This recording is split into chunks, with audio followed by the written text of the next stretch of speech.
Hi, good morning and welcome to the Breakfast News on Rajya television, your one-stop morning show for top stories from India and across the globe. I'm Ashwarya and here are the headlines. Day 2 of winter session of Parliament, 3 bills including right of children to free and compulsory education slated for consideration in the upper house. Lok Sabha Speaker appeals to leaders at an all-party meet to ensure smooth conduct of proceedings to discuss important issues.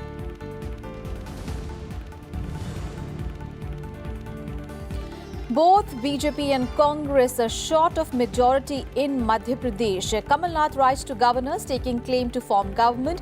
BJP state president says independent MLAs in touch with the party leaders to meet governor.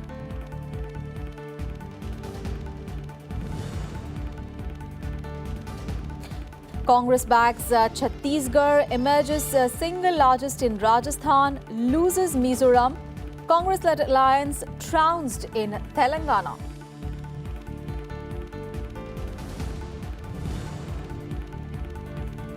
Major milestone for centre's ambitious Ayushman Bharat health scheme. 5 lakh families benefit from free healthcare services in 80 days.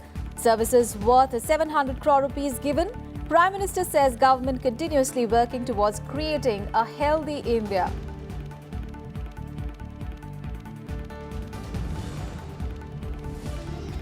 And a shooting in France, a gunman on watch list flees after killing at least 3 people. Injures 11 at the Christmas market, Strasbourg city.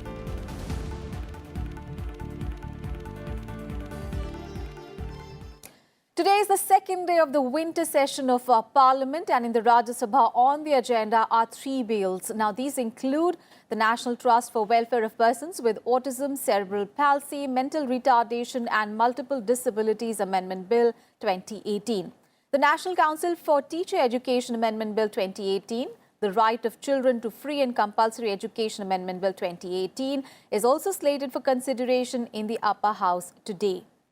And in the Lok Sabha, 3 bills, including the Consumer Protection Bill 2018, the New Delhi International Arbitration Centre Bill 2018 are slated to be taken up. The Dam Safety Bill 2018 is also slated to be introduced. Let's get all the updates from my colleague Akhilesh Suman, who is joining us live from the national capital. A very good morning, Akhilesh. So it is the second day of the winter session of Parliament, and it is very significant because this session is just ahead of the elections slated for next year, the Lok Sabha elections. Tell us about the significance of this session, and also what are the key bills that are slated to be taken up for consideration and passage. Yeah, actually, you know that this is not just the last full general normal session before 2019 election. You also see that it is just after coinciding these assembly elections in 5 states. And you know that counting in Madhya Pradesh is still going on, and I feel that there will be some impact of this counting, especially of Madhya Pradesh counting in this session. And today there is a stalemate in Bhopal about who is getting the majority. Yes. So I am getting from my sources that Congress might raise this issue if there is some hiccup in formation of the government, and if there is a claims and counter claims in Bhopal. So, you know, Aswarya, in this backdrop, one of the major bills, you know, is that amendment, Right to Education Amendment Bill, and also it is in Lok Sabha, Rajya Sabha, and in Lok Sabha this is the Maintenance of Dams Bill. This is also very important because the type of announcement that had been coming by, you know, HRD minister recently, that there should be reduction in weight of the, you know, bags of children, and also he wants that curriculum should be shortened so that children are not stressed much. So these are the things, and it will be interesting to see that what type of amendment he moves. And because, you know, that Rajya Sabha is one of the chambers that is considered to be the chambers of, you know, scholarly people who are professionals and who are skilled in their own field. So I think there must be very interesting debate if the House runs smoothly. And in that, the dams, that we need energy that is not coming from thermal power. So that is why dams maintenance is very important. I know that in Kerala recently the flood that has come, it was considered that there was not proper maintenance of the dam and there was not proper monitoring of water that was coming inside the dams. So that is also very important bill Eswara in this session. Absolutely. And of course, Today. the government, Akhilesh, would be looking to push the triple talaq bill, which has been pending in the Rajya Sabha. So for our viewers, tell us, how this bill was introduced and what happened next. Tell us about that.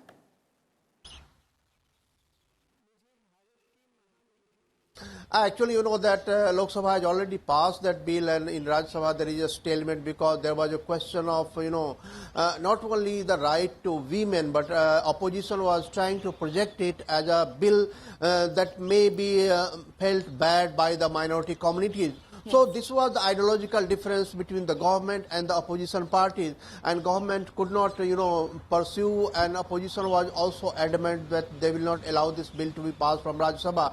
So, the minority community, especially the Muslims, women, had been demanding for this, for getting rid of this type of, social segregation that comes in the form of triple talaq. Supreme Court had given some, verdict so that they can get some relief, but it needed to be enacted. Yes. And once you get it enacted in the parliament, that will be an act that can be punishable, that can block such type of traditions prevalent in the society, because this is obscurantist and age-old tradition, though it is practiced by not everyone in the Muslim family, but even smaller numbers create some problems for the whole society. Right. And it impacts other social groups also, because if you have such type of differentiation in one community, other community also feel affected. They also think that this type of obscurantist tradition should not be there. Yes. So that was there in the mind of the government, that this tradition should be destroyed, and this tradition should not be there in society, in the Muslim society especially. Right. So that in this session also, because you are also telling, and everyone knows that this is going to be the last full session before 2019 election. Yes. And I think that that stalemate will continue, because the way Congress and other opposition parties is trying, eyeing the vote of the minorities, even at the cost of women who are one of the oppressed in the country. So I think this stalemate will continue in this session also, and there is very little chance that this bill is going to get passed from Rajya Sabha. Right. We have to wait and watch what happens in Parliament today. Thank you so much, Akhilesh, for all those updates there from the national capital. And on the first of the Parliament's winter session on Tuesday, Lok Sabha Speaker Sumitra Mahajan held an all-party meeting. The meeting was called to build a consensus for the smooth functioning of the lower house of Parliament. And during the meeting, she said that during this winter session, 66 hours have been allotted for government business. She added that since now there is a digitization in Parliament, so all discussion and debates are now also digitized. She appealed to all the political parties to cooperate for the smooth functioning of Parliament. The winter session, remember, started from 11th of December and it will continue till 8th of January, and it will be the last full-fledged session before the 2019 Lok Sabha elections. आश्वासन भी सबका मिला है कि चलाएंगे भी, मगर ज़्यादा से ज़्यादा मुद्दे उठाने के लिए मौका मिले, ये आया है। इन जनरल ऐसा लग रहा है कि चर्चाएं अच्छी होगी और आने वाला सत्र ठीक रहेगा। बहुत है, सबने कहा कि ज़्यादा से ज़्यादा इश्यूज, उसमें महिला आरक्षण से लेकर के कई सारे इश्यूज जो हैं, और वो उठाने का मौका मिले, ऐसा सबका कहना है। एक सुझाव ये भी आया, महात्मा गांधी जी की 150वीं ये जो मना रहे हैं जन्मदिवस जिसका साल है, उसको लेकर भी एक हाथ पूरे दिन की चर्चा भी करने का एक सुझाव आया है। And now all the updates on the results of the assembly elections in 5 states.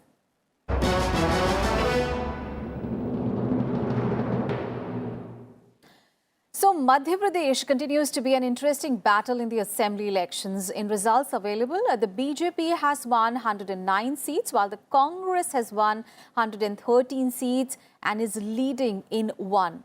The BSP has won 2 seats, while the Samajwadi Party has bagged 1 seat, and the Independents have won 4 seats. And when it comes to vote share, the BJP is slightly ahead with 41% and the Congress has 40.9%. In the 230-seat legislature, the winning party must win at least 116 seats. The Congress is short of that magic figure. Madhya Pradesh Congress chief Kamal Nath has now written to Governor Anandiben Patel, says taking claim to form the government in the state. The party has claimed support of independent candidates as well. The party, however, is yet to name its chief ministerial candidate.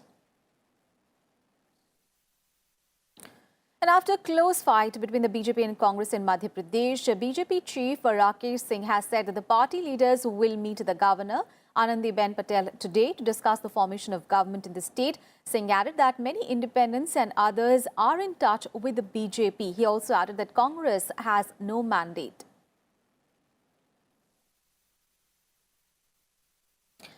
And in Rajasthan too, though the Congress party has emerged as the single largest party, it has bagged 99 seats, but it is still short of the halfway mark. The BJP has bagged 73. The BSP has won 6 seats and the Independents have bagged 13. When it comes to vote share, the fight between the BJP and the Congress is very close. The Congress bagged 39.3% votes and the BJP 38.8%. And BJP Chief Minister in the state, Vasundhara Raje, has conceded defeat. Remember, Rajasthan went to polls on 7th of December for 199 out of the total 200 seats.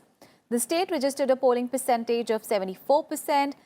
Election in Alwar's Ramgarh seat was postponed and polling will later take place due to the death of the BSP candidate Lakshman Singh there. Congress legislature party meeting will be held at 11 a.m. today to decide the chief minister.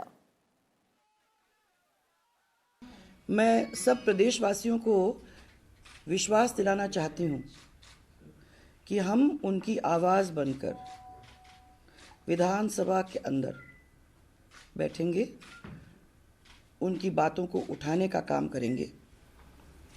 साथ में जो भी सकारात्मक काम है जनहित के लिए, उनको भी उठाने का काम करेंगे। बहुत शानदार जीत हुई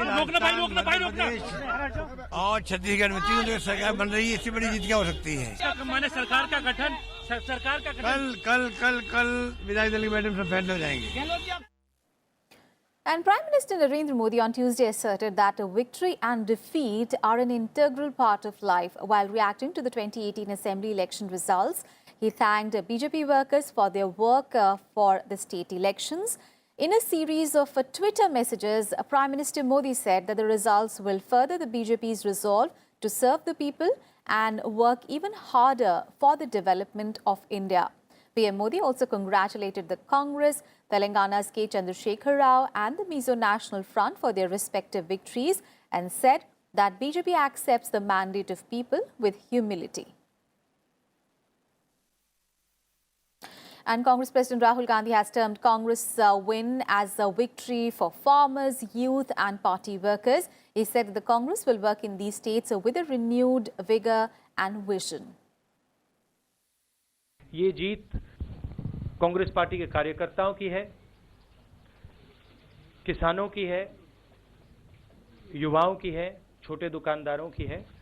ये जो आवाज़ उठी है, अब कांग्रेस पार्टी के ऊपर एक भारी जिम्मेदारी है कि इस आवाज़ को हम अच्छी तरह सुने और इन स्टेट्स में जो विजन दिया जाना चाहिए वो हम दे पाएं। तो इस पे हम अब काम शुरू करेंगे। News from Chhattisgarh. Well, the Congress party has bagged Chhattisgarh after 15 years. The Congress has bagged 67 seats and is leading in 1 seat. The BJP has bagged 15 seats and the BSP and its ally has bagged 7 seats. A return to power for the Congress in Chhattisgarh after 15 years. the party well above the magic figure of 46 needed in the 90-member assembly. The victory taking even the Congress by surprise. आज लोकतंत्र की जीत हुई है। छत्तीसगढ़ की जनता ने जो निर्णय दिया है वह ऐतिहासिक है। The reaction is understandable, as the last time the Congress-ruled Chhattisgarh was in the first 3 years of the state, after it was carved out of Madhya Pradesh. Since then, it was the BJP's Raman Singh who was at the helm for 15 out of the 18 years of the state's history. मुझे 15 साल इस छत्तीसगढ़ की सेवा करने का अवसर मिला, इसको मैं अपना सौभाग्य मानता हूँ और इसके लिए प्रदेश की 2.5 करोड़ जनता को मैं हृदय से धन्यवाद देना चाहता हूँ कि जो बेस्ट हो सकता था उसको करने का काम हमने किया और छत्तीसगढ़ के आम आदमी के जीवन में परिवर्तन आ सकता है, उन नीतियों का क्रियान्वयन करने का अवसर मिला। यह चुनाव मेरे नेतृत्व में लड़ा गया था, इसलिए इस हार की नैतिक जवाबदारी मैं स्वयं लेता हूं कि जब हम 3 बार चुनाव जीते थे, उस चुनाव जीतने की मुख्यमंत्री के नाते मुझे क्रेडिट मिला था, तो आज यदि हम चुनाव हारे हैं तो उसकी नैतिक जवाबदारी भी डॉक्टर रमन लेता है और इसके लिए मैं जवाबदार हूं। While the Congress celebrates its victory, another challenge awaits it. Who will it name the next chief minister? The State Congress Committee Chief Bhupesh Baghel is among the frontrunners along with T.S. Singhdeo. सरकार बनने की प्रक्रिया शुरू होगी। निरंतर आप लोग ये पूछते रहे कि कौन मुख्यमंत्री होगा, कौन मुख्यमंत्री नहीं होगा, और हम जैसे कि हमेशा जो हमारी कांग्रेस पार्टी की परंपरा है, कांग्रेस पार्टी की नीति है कि चुने हुए प्रतिनिधि इकट्ठे होंगे और वो अपनी राय हमारे राष्ट्रीय अध्यक्ष हाईकमांड को बता देंगे और वो इंगित करेंगे, उसके हिसाब से प्रस्ताव होगा। वो प्रक्रिया कल से प्रारंभ हो जाएगी।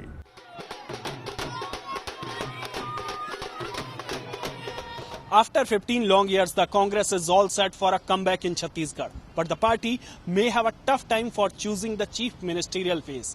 The state has multiple faces who could stake their claims to be the highest post. With camera person Yogesh Agrawal, Nav Vikram Singh, Rajya Sabha TV, Raipur.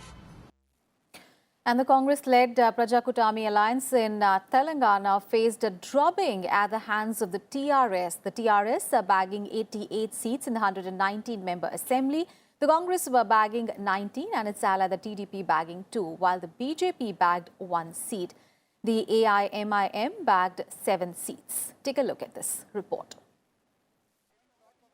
On the eve of counting in Telangana, the Congress-led People's Front or Prajakutami asked the governor that the alliance should be treated as a single entity in the event of no party getting a clear majority. Result Day offered no such opportunity. The Telangana Rashtra Samiti's gamble of calling for snap polls paying off handsomely, the party getting a clear majority. In fact, K. Chandrasekhar Rao bettering the TRS's 2014 election results. Soon I will go to Delhi. And from here, Hyderabad as a base also, I'll start working on the national politics now. Yes, country needs. Today KCR's idea is, today KCR's call to the farmers of India, to the youngsters of India. Yes, don't be pessimistic, be optimistic. Time is coming. We will unite leaders.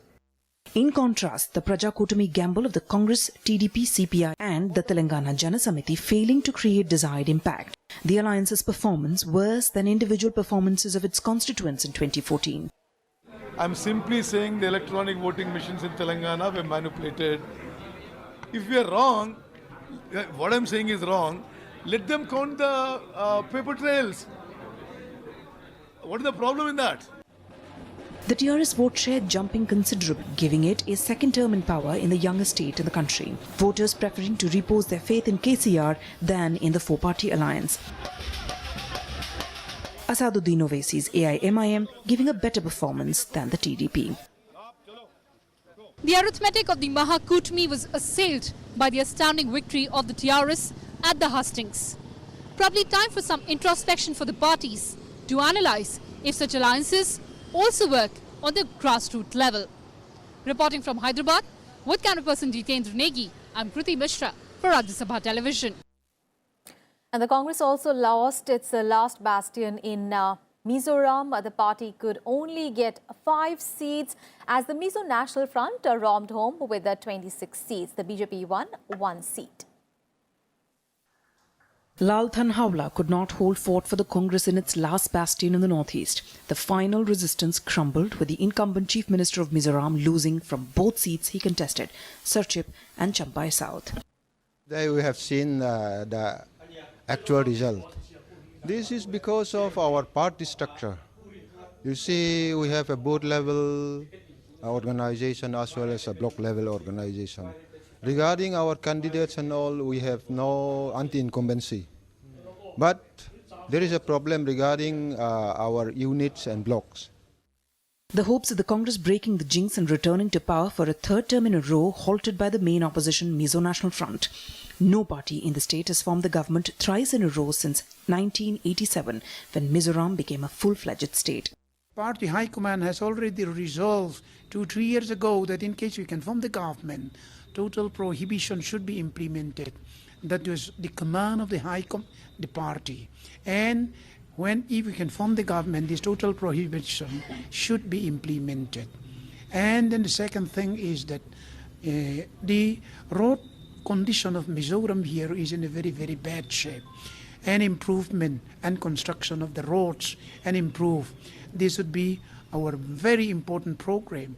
And the third thing is that we have a flagship program which we call SCDP, Socio-Economic Development Program. We'll implement it because here in Mizoram, people are really poor. While we are having a lot of land, it can feed 3-4 times the present population of Mizoram. By utilizing this primary sector of the economic development, we will be trying to improve the economic condition of Mizoram. Well, this was a day the jubilant and excited supporters of the Mizo National Front waited for 10 long years. Now the party, back in government with thumping majority, it has a task cut out to work and live up to the expectation of people who once again reposed faith in the MNF. The MNF is a constituent of the BJP-led Northeast Democratic Alliance. Good leader, we have MNF party president, Mizoram Thang is a very good leader, dynamic. So people chose for their new leaders in Mizoram. The results are a reversal of the 2013 elections, where the Congress had captured 34 seats while the MNF bagged 5. The MNF had lost power in the state in 2008. With the bounce back of Mizo National Front and the rise of regional outfit like ZPM, the Congress suffered a setback, losing its last bastion in the northeast. The party now faces problem of not just rebuilding itself in the northeast, but staying relevant and also facing challenge from the resurgent BJP in this region of India. With camera person Saroj, in Aizawl, Rajat Kane for Rajya Sabha TV.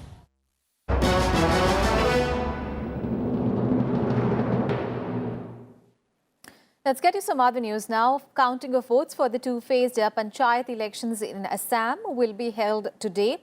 The second and final phase of the Panchayat polls in Assam was held on Sunday. The second phase witnessed polling percentage of more than 72%. The polling was largely peaceful. There are around 35,056 contestants in this phase.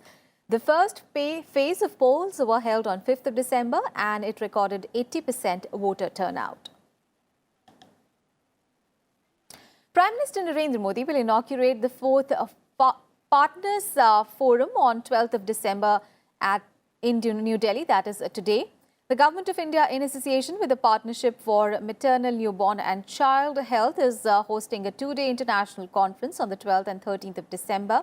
The initiative brings together about 1,500 participants from across 85 countries to improve the health and well-being of women, children and adolescents. The invited countries have been selected from across all the regions and income levels and include countries that are currently chairing key global and regional bodies like G7, G20 and BRICS. Partners Forum is a global health partnership launched in September 2005. And Prime Minister Narendra Modi has said that the government is continuously working towards creating a healthy India. In a Twitter message, the Prime Minister added that in a major milestone for Ayushman Bharat health scheme, over 5 lakh families got a free healthcare services worth 700 crore rupees in 80 days. Ayushman Bharat aims to cover 10 crore poor and vulnerable families, providing coverage up to 5 lakh rupees per family per year for secondary and tertiary care hospitalization. And Vice President M. Venkaiah Naidu has said that India attaches utmost importance to the 2030 Agenda for Sustainable Development.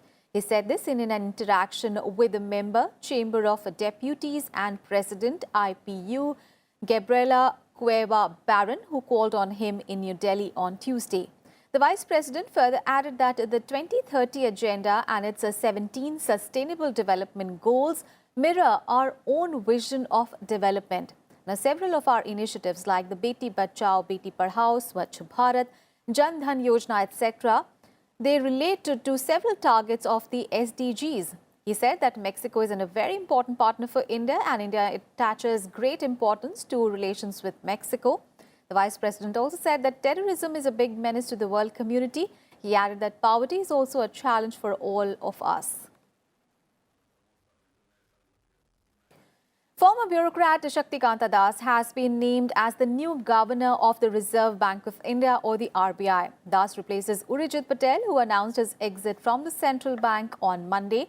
Now, Shaktikanta Das will take on over as the 25th governor of the RBI for a period of 3 years. He will be the first bureaucrat to head the central bank in almost 5 years. The Appointments Committee of the Cabinet, headed by Prime Minister Narendra Modi, has approved his name. Das is a 1980 batch Tamil Nadu cadre IAS officer who retired as Economic Affairs Secretary in May 2017 when he spearheaded the post-demonetization normalization of the Indian economy. All the international news now. A gunman killed at least 3 people and wounded 11 others near a Christmas market in the French city of Strasbourg. According to the reports, elite police cornered the suspect and shots were fired, and the motive of the shooting was not immediately clear, but the counter-terrorism prosecutor opened an investigation. People in the city's New Dorf area as well as Etolite Park were told to stay where they were as the officers hunted the shooter on the ground and from the air.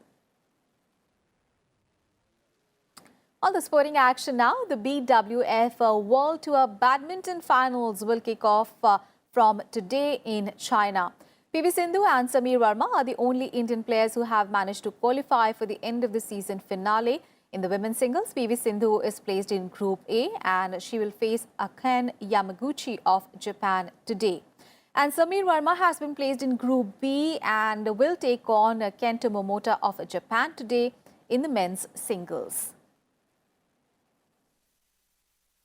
Belgium and Netherlands have entered the quarter-finals of the Men's Hockey World Cup. Olympic silver medalist Belgium defeated 4-time champions Pakistan 5-0 in the third crossover match, while the Netherlands beat Canada 5-0 in the fourth crossover match to make it to the quarter-finals. And with the losses, Pakistan and Canada have crashed out of the tournament. Earlier, England and France booked their quarter-final berths by registering victories in the first 2 crossover games. And hosts India, 2-time defending champions Australia, Argentina and Germany, remember, had already sealed their last 8 berths after topping their respective pools. In today's quarterfinals matches, Argentina will take on England, while in the second quarterfinal game, Australia will face France. And that's it from me and my team in this edition of Breakfast News. Thanks for watching. Have a great day ahead.